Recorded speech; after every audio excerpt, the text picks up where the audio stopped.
کسې په الیکشن کې یو خلق دی چې ووټ ورکوي، ووټ ورکوونکي د نظریې سره وفاداري ونه کړه. یو هغه خلق دی چې هغه ووټ غواړي. چا چې ووټ غوښتو نو دوه غټې پارټۍ وې. یو د بوټو پارټي وه چې پاکستان پیپل پارټي ورته وې. هغې په بنګلادیش چې ورته اوس وایي په مشرقي پاکستان کې یو کینډیډیټ ونه دراو. د دې دا مطلب و چې موږ صرف مغربي ګټو، په مشرق کې کار نشته.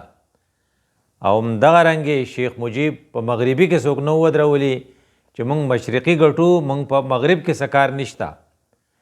نو چې کله ته په خپله اعلان وکې چې دا مې پوره دی دغه نه، نو چې کله ریزلټ راغی نو هغه په اکثریت کې په مشرق کې راغی او دی په اکثریت کې په مغرب کې راغی. نو بیا دې سیاستدانانو یو بل ته اوږه کوزه نه کړه. د بټو دا الفاظ موږ ته یاد دي چې هغه ویلو ادرتم ادرهم، او چې څوک اسمبلی اجلاس له ډاکې ته لاړ ته هم اس کې ټانګې توڑ دیں گے. نو چې کله ته دا خبره کوې چې اسمبلی اجلاس له به نه ځې، نو گویا کې هغې د الیکشن نتایج تسلیمولو ته تیار نه و. او یحیی خان چې په هغې وخت کې ریفري و، هغه هم د انصاف نه کار وانغست، د اسمبلی اجلاس یې راونه غوښتو او د اسمبلی د اجلاس په ځای یې جنگ تکارو یا ټیکا خانې پسې ورولېږو چې ماله ځمکه پکار ده، ماله انسان نه دی پکار.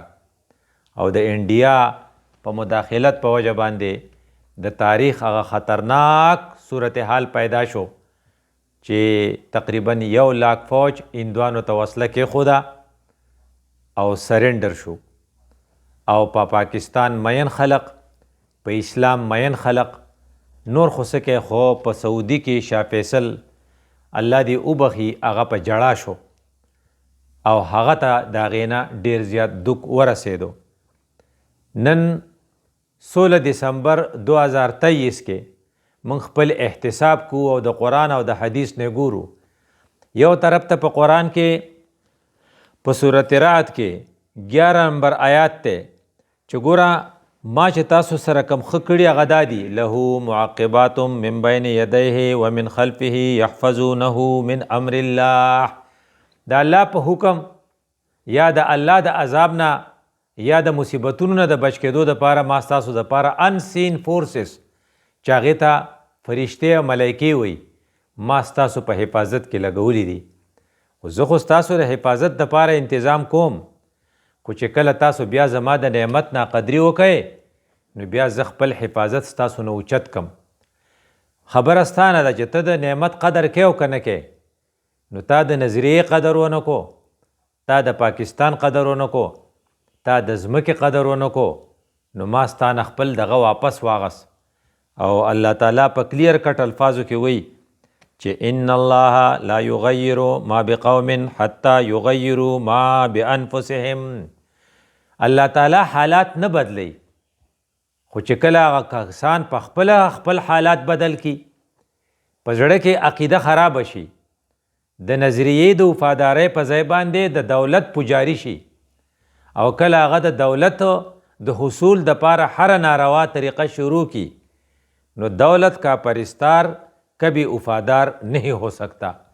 نو بیا دا یو کلکه خبره ده، دا به منې چې جیسا کروگے ویسا بروگے. نو چې کم شی ته په دولت پسې لګېدلې او نظریه پرېږدې او ملک پرېږدې او ستا د ملک د سربراہ د خولې نه دا خبره وخیږي، لکه د ایوب خان د خولې نه دا خبره ختلې وه چې دا بنګالیان زموږ نه تر څو پورې لرې شوي نه نو پاکستان ترقي نشي کولی. او په هغې زمانه کې ولی خان الله دې وبخي هغه ورته وی تر څو چې ته یې نو پاکستان ترقي نشي کولی، ځکه سبا به وایي چې دا صوبه سرحد زموږ سره تر څو پورې یي نو موږ ترقي نشو کولی، یو یو به ځان نه کټ کې. نو چې کله ته د نعمت قدر نه کې او نظریه ستا نه یېره شي او ستا کار صرف دې ته چې ستا غنم به څنګه زیاتېږي، ستا پیسه به څنګه زیاتېږي، نو تا څه چلو کو، د بنیادي نظریې نه ته منحرف شوې. نو تا زړه چې دی حتی یغیروا ما بانفسهم، ستاسو چې ټولو دا ورانې شروع کو، نو الله تعالی بیا ستا نه خپل حفاظت واغستو.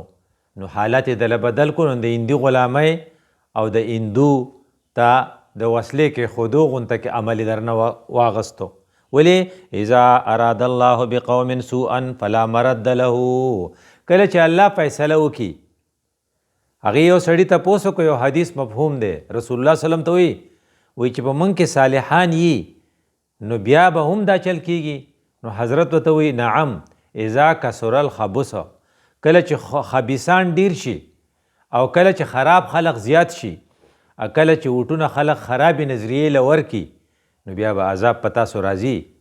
ارا عذاب په لږو صالحانو باندې بچ کیږي نه، ځکه چې د الله تعالی د طرف نه چې کوم دغه سیکیورټي وه، کم حفاظت هغه اوچت شو. حضرت علی رضی الله تعالی عنه وایي چې کله قدرت فیصله وکړي نو فرشتې د هغې ځای نه ډډې ته شي، او وایي چې کله انسان ګناه کوي نو چې دروغ وایي نو د هغه نه یو میل فرشته لرې تښتي، ځکه د خولې نه بیا بد بوینځي.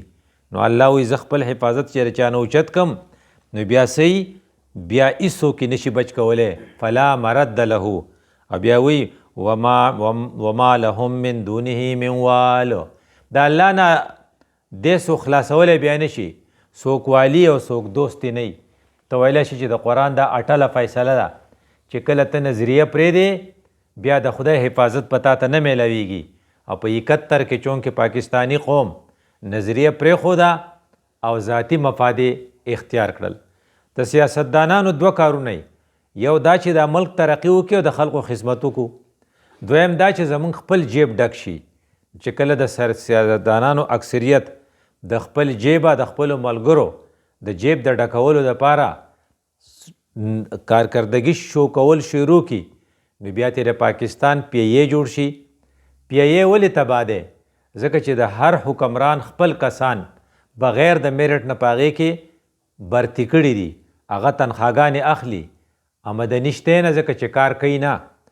د یو سکول په باره کې یو هیډ ماسټر وایي چې نن زما د سکول د 10 یا د 8 استادانو چوټي ده، او چې کله ته میلمه تپوس کوي چې دوره چوټي ولې ورکې، نو وایي څه کسان پکې د شیخ رشید دي او هغو ویلي دي چې موږ ډیوټي نه کوو.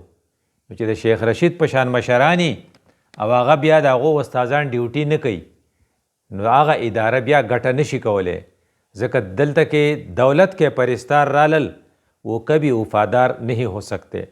ستا سټیل میل هم د کار نه دی، ځکه په هغې کې برتۍ ډېرې دي او کار نه کوي. نو سټیل میل تباه کېدل، واپډا تباه کېدل، پی ای تباه کېدل، دا د یو غټه نښه ده چې کله ستا سیاسي خلق چې دی د هغې ټول سوچ دی تی چې په څه طریقه باندې به موږ پیسه ګټو. نو دا د الله فیصله وه. الله تعالی یو طرف ته په صورت رعد 11 نمبر آیات کې موږ ته دا خبره کړې وه چې اذا اراد الله بقوم سوءا، چې الله فیصله وکړه ځکه خپل حفاظت هغه واپس واغست. له معقبات من بین یدیه ومن خلفه، مخې شاته د نه موږ څوکیداران لګولي وو، خو چې کله ستا زړه بدل شو، تا نظریه پرېښوده، ته د دولت پرستار شوې، نو بیا به دې همدقه انجام وي لکه دا کم چې شو.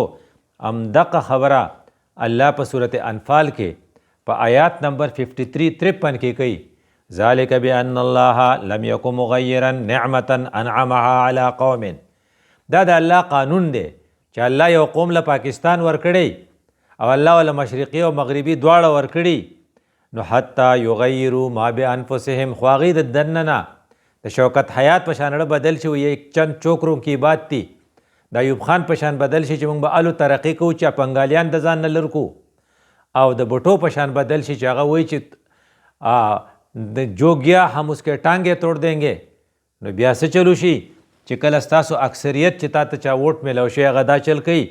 نو ان الله سمیع علیم، الله دا تقریر موري، الله ستاسو پریس کانفرنس موري، الله ستاسو ویډیوز او اډیوز مینی، الله ستاسو د ارادو نم خبر دی. نو زیاته خبره دا ده چې الله خپل نعمت واپس والی. نو الله زموږ نه یو نعمت واپس اغستی او هغې نعمت په بدل کې موږ ته بنګلادیش میلاو شو. خو اوس په 2024 په 8 تاریخ په فروری کې چې د نن نه تقریبا 40-45 ورځې پس را روانه ده، په هغې بیا الیکشن را روان دی. په دې الیکشن کې کو فرض که مونږ بیا هم هغه چلو کو لکه کم چې په هغې کې شوی، ریفری خپل کار د ریفری په حیثیت ونه کړي بلکې نتایج بدل کړي، یا قوم ووټ چې ورکوي نو دا سوچ یې نه وي چې زه خپلې رکشې له ډرایور چې نیسم نو اهل ډرایور ول نیسم